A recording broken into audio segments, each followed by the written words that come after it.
Welcome to This Explainer. Today, we're diving straight into the brilliantly twisted mind of Satyajit Ray.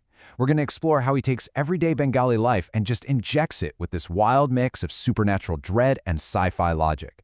We're looking at two of his most fascinating short stories, Katam and Anukul. And what's so amazing here is how Ray takes the totally mundane, like a random piece of wood or a hired household servant, and completely flips them into these extraordinary tales that make us really question the reality around us. Our first story actually kicks off with this iconic quote, "There are more things in heaven and earth, Horatio, than are dreamt of in your philosophy." You know the one. And it perfectly sets our atmospheric hook.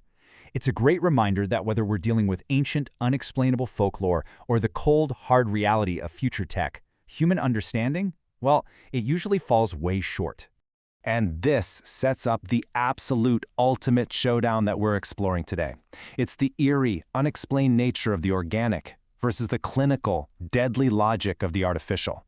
Katam represents that raw instinct and supernatural folklore, while Anukul is all about a futuristic, perfectly calculated reality. So let's see how both of these forces completely disrupt ordinary life. All right, Part 1, The Mystery of Katam.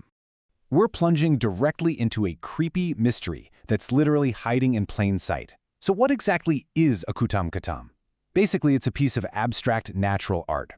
Our main character, a guy named Dilip who has this really strong artistic temperament, finds this totally uncarved piece of wood in an empty plot near New Alipur. Now, to most people, it's literally just a branch, but to a keen eye, nature has shaped it into something that looks way more deliberate. Picture this thing. He finds it beneath a jackfruit tree, and nature has twisted it to resemble this strange, four-legged animal. It's got an arched back, a rough face, and this very distinct one-inch tail.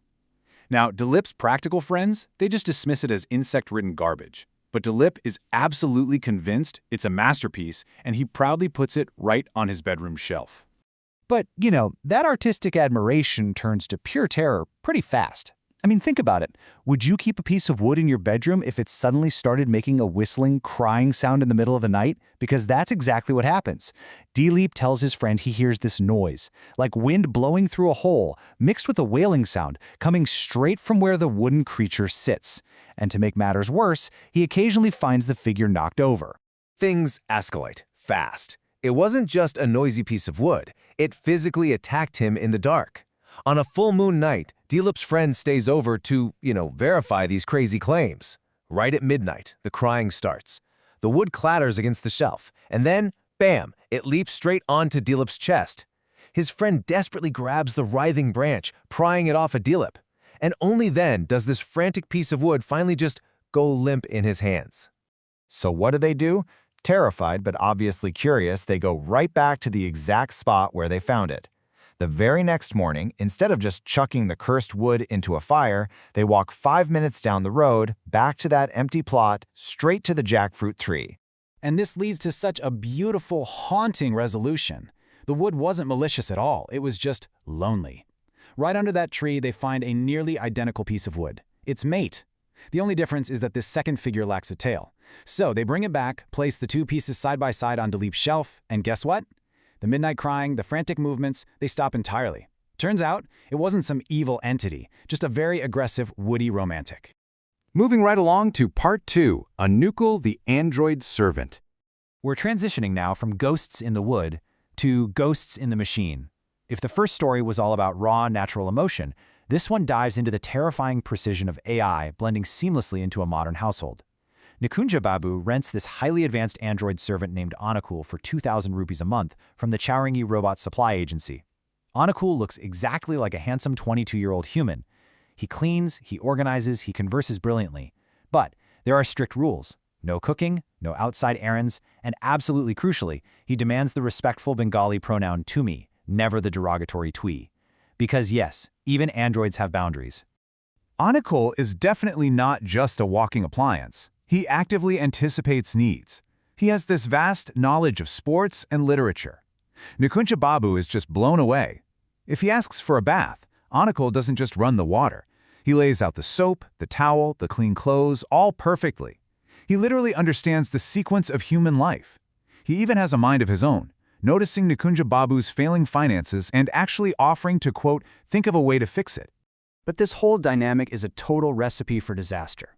On one side, you have Nikunja Babu. Business is failing, he's broke, but he treats Anukul with immense respect. On the flip side, you have his uncle Nibaran. The uncle is wealthy, sitting on a 3.5 lakh rupee estate, but he's incredibly stingy, totally hot-tempered, and he absolutely refuses to respect the robot's rules. He simply despises having to speak politely to a machine. Now there is one massive, non-negotiable rule we have to remember from the robot agency's initial warning. The salesman was explicitly clear with Nikunja Babu. Do not physically assault the robot. If hit, Anukul's self-defense protocol kicks in, and he will retaliate with a high-voltage electric shock straight from his right index finger, a shock that can easily be fatal to a human. And the kicker?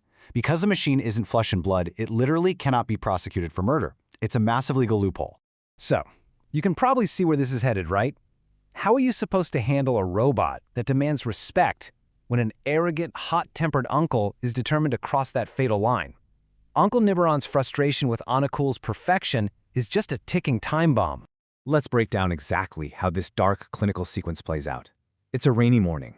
Uncle Nibaran is singing a Tagore song, but he gets the lyrics wrong. Anukul, being Anukul, politely corrects the lyrics because, hey, nobody likes a butchered classic. Enraged by this insolence, the uncle slaps the android. Instantly, the self-defense protocol triggers.